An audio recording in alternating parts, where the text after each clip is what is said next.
At the end of the day, they are not a health and fitness magazine. I believe they are a fashion and lifestyle magazine. So if you're going to get upset at Cosmopolitan magazine for putting Tess Holliday because it is unhealthy to be at that type of weight, then you also have to be upset at every single fitness magazine that puts somebody who abuses steroid on the cover. You have to also get upset at every single Victoria's Secret magazine who puts models with eating disorders on their magazine. You have to also get upset at these guitar magazines that put musicians who have drug addictions on their magazine.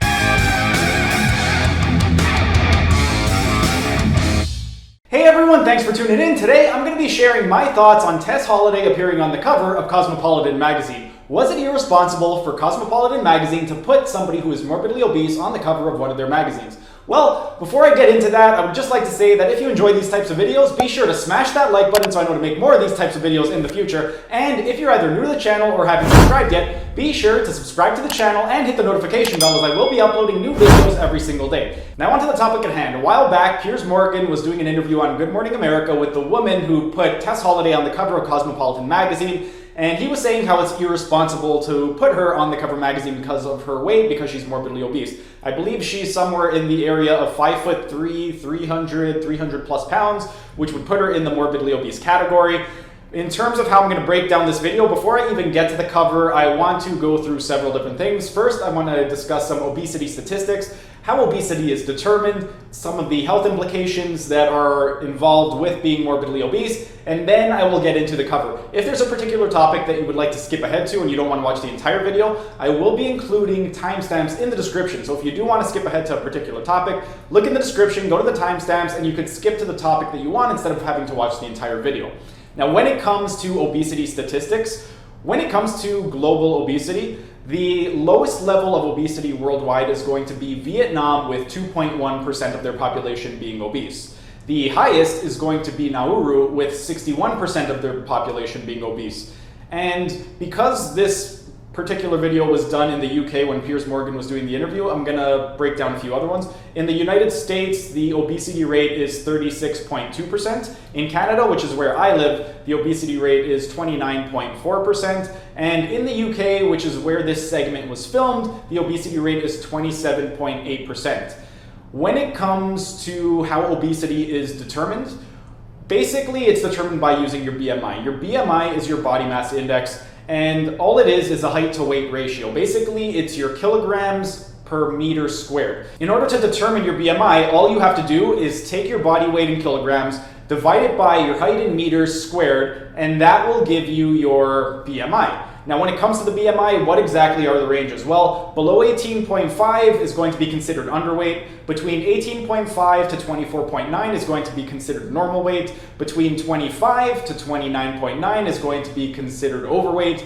And then when you get into 30 plus, that's when you get into the obesity ranges. Basically, every multiple of 5 is going to be a different class of obesity. So 30 to 34.9 is going to be class 1 obesity. 35 to 39.9 is going to be class 2 obesity. Depending on the reference that you look at, some will just list obesity in general and others will subdivide them into further classes. But that's basically how you calculate BMI and what BMI is in a nutshell.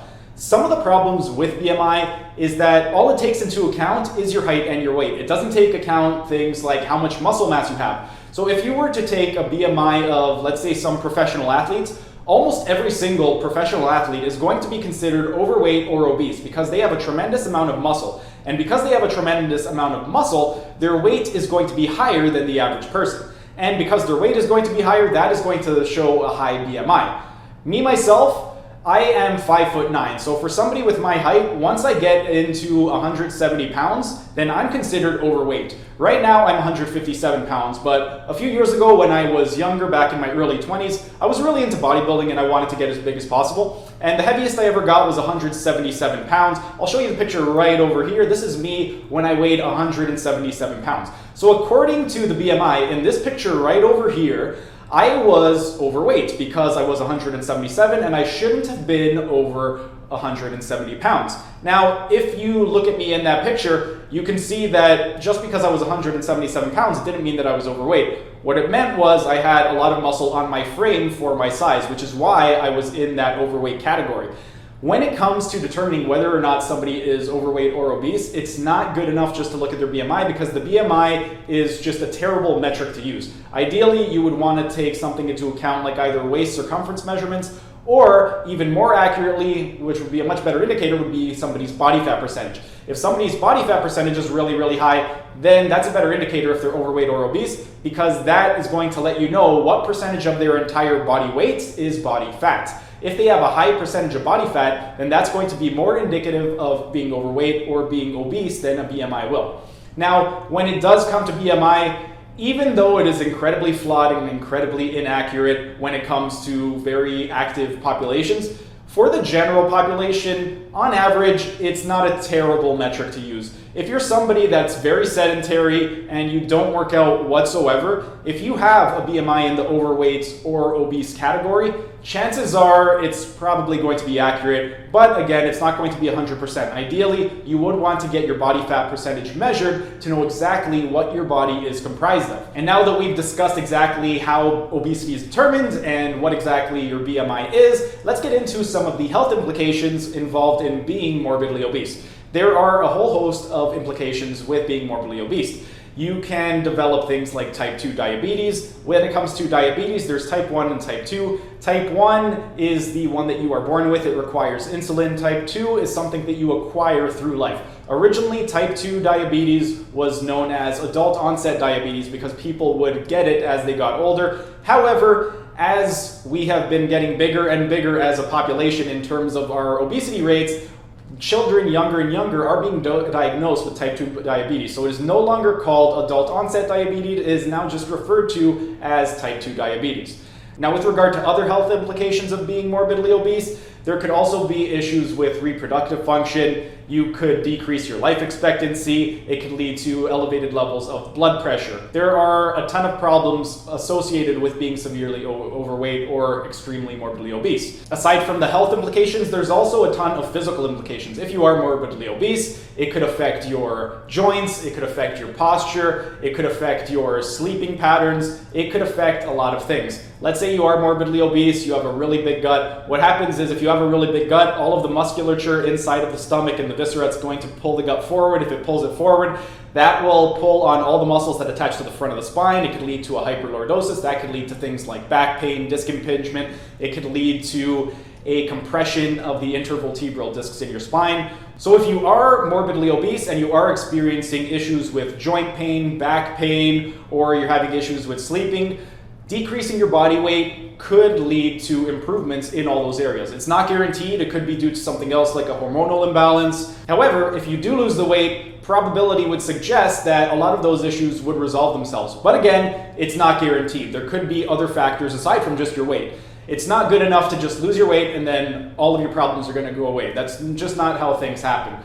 If it was as simple as lose weight and then you'll live a long, healthy life, then there would be no obese people over the age of 40 and nobody with a healthy weight would die young. That isn't the case. Healthy people who are normal weight die young all the time, and there are morbidly obese people who live long, healthy lives. So there is more to health than just your weight. However, there is a huge correlation with being morbidly obese and all of these different health implications. So while it isn't guaranteed to prolong your life or alleviate all of these different symptoms, there is a huge benefit to getting your weight to a comfortable level. Now, for me personally, when I speak to clients and I'm discussing obesity and being overweight, I never go by BMI. For me personally, I go by how you look, how you feel, how you perform. If you can honestly look in the mirror and say, I am happy with the way that I look, I am happy with the way that I feel, and I am happy with the way that I perform, then keep doing what you're doing. Whatever the number says on the scale, it doesn't really matter. If you look good, you feel good, you perform good, it doesn't matter if you're 500 pounds or if you're 150 pounds. All that matters is if you're happy with the way that you look, you're happy with the way that you feel, and you're happy with the way that you perform. That is the best piece of advice that I could give you. Don't focus all your energy and all of your stress on the scale, because the scale is not a good indicator of overall health. At the end of the day, if you're happy with how you look, if you're happy with the way that you feel, if you don't have any health problems, and you're happy with the way that you perform, you can go about doing your daily routine. Nothing's really getting in your way. You don't have issues with joint pain, and you're able to do all the movements that you want. then you're on the right track. You don't need to be 150 pounds. Keep doing what you're doing as long as you look, feel, and perform well. Now that I've gotten all of that out of the way, it's going to be time to discuss the actual cover of Cosmopolitan magazine. When it comes to the cover, the first question I want to address is the cover glorifying obesity? Personally, I don't believe that having Tess Holliday on the cover of Cosmopolitan magazine is glorifying obesity. I don't think anybody who is really into fitness and enjoys working out is going to see that cover and think, wow, you know what? I'm going to stop working out. I want to be 300 pounds. That's just not going to happen. People are going to value different things. If you value health and fitness and you enjoy working out, seeing a cover with somebody who's morbidly obese on it is not going to make you stop working out and stop caring about your health and just get as big as you possibly can. That is just not going to happen. That's not the way people think. People have certain values, and if they value something, they will try to push themselves to achieve those with their goal setting.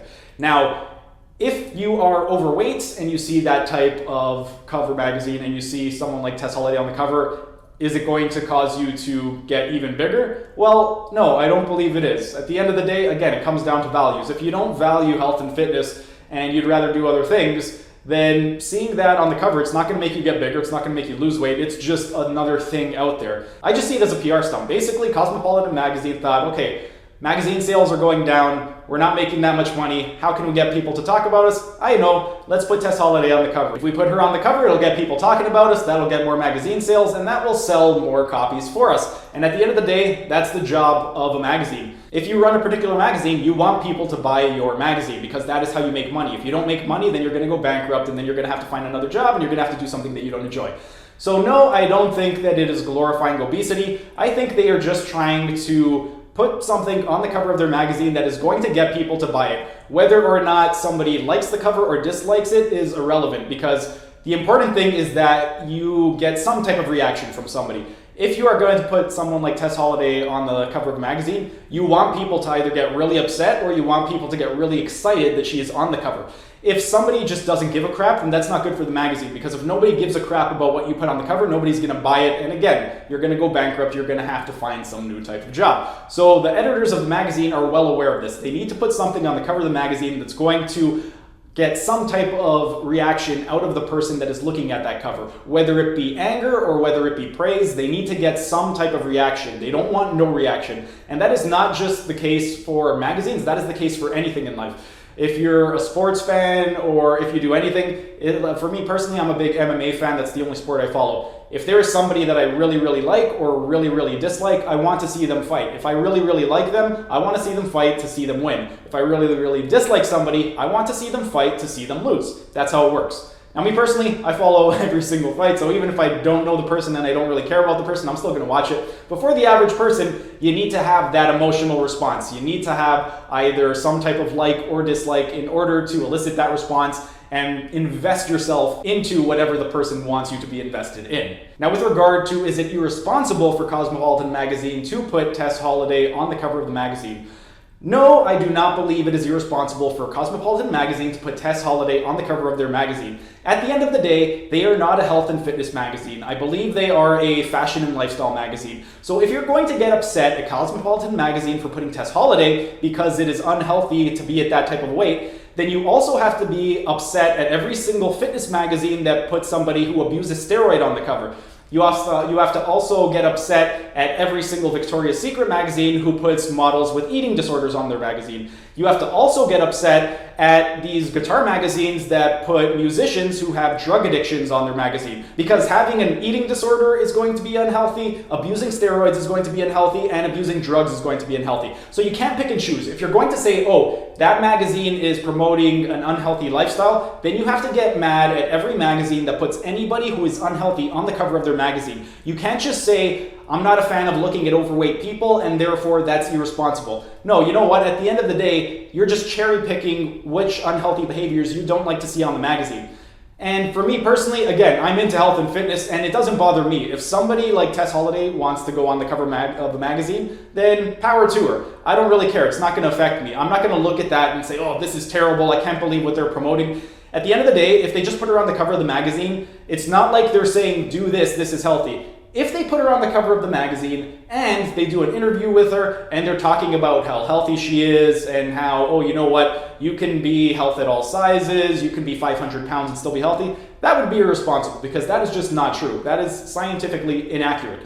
If you do get to a certain level of body weight, if you are 500-600 pounds, you are going to experience health issues, whether that's going to be type 2 diabetes, hypertension, any of that type of stuff. There's a whole host of issues that come from being that overweight. However, if you're just putting somebody who is overweight on the cover of a magazine and you're not claiming that they are healthy and you're doing it more for just to get a little bit more views or publicity, I'm all fine with that. I don't really have an issue with it. And this actually reminds me of a few years ago, actually more than a few years ago, because this was back in high school. I remember back in probably grade 11 or 12, there was a Dove ad, and the Dove ad, it was something along the lines of like, feel great in your skin. I can't remember what the exact tagline was, but I remember driving downtown Toronto and there was this big billboard and it was 5 or 6 plus size models for the Dove advertisement. And I remember my best friend in high school got very, very angry at this ad. He was saying how it was disgusting, they shouldn't have put them on there. I saw the ad, I had absolutely zero problem with it. At the end of the day, most of them weren't even that big. Most of them were just like an average woman that you would see walking around the street. It's not like they were 300-400 pounds. They were probably in the 180 to 220 range. So I didn't really have a problem with it. And especially because they weren't really saying, do this to be healthy. They were just putting them on the billboard just to get a little bit of attention. It had nothing to do with health. They weren't saying, look like this is healthy. All they were doing is trying to get an ad that is going to get people talking. And at the end of the day, that's what you want. If you do run a business, you want people talking about your business. If you run a magazine, you want people buying the cover of your magazine. That is your goal if you are running a business. You want to get people to buy your product. Now, all of that being said, am I saying that you should be 500 pounds? No. Am I saying that you should be 150 pounds? No.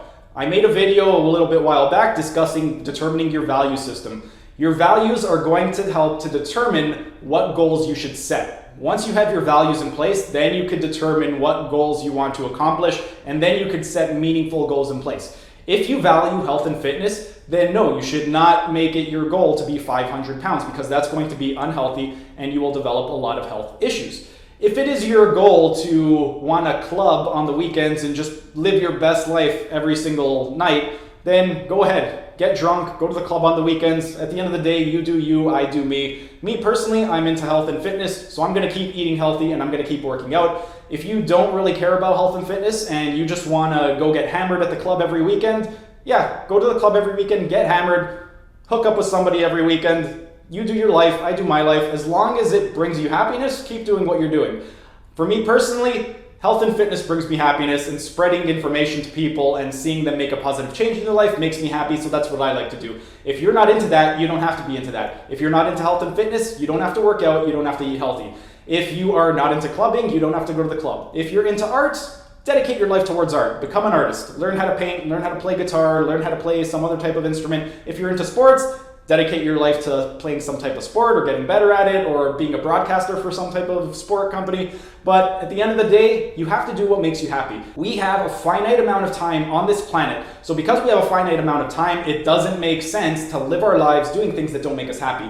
As long as you are not hurting other people, then do what makes you happy. And when I say hurting other people, I mean physically hurting them. Because at the end of the day, some people are going to be hurt because of the choices that you make. But if you're not actually physically hurting them and they're just upset at the choices that you're making, don't worry about those people. Do what makes you happy, because this is the only life you have. And because it's the only life that you have, you want to make the best of your time on this earth. That's pretty much it for today's video. If you enjoyed the video, be sure to smash that like button so I know to make more of these types of videos in the future. And if you're either new to the channel or not subscribed yet, be sure to subscribe to the channel and hit the notification bell, as I will be uploading new videos every single day. That's it for today's video. Thanks for tuning in, and I will see you again tomorrow.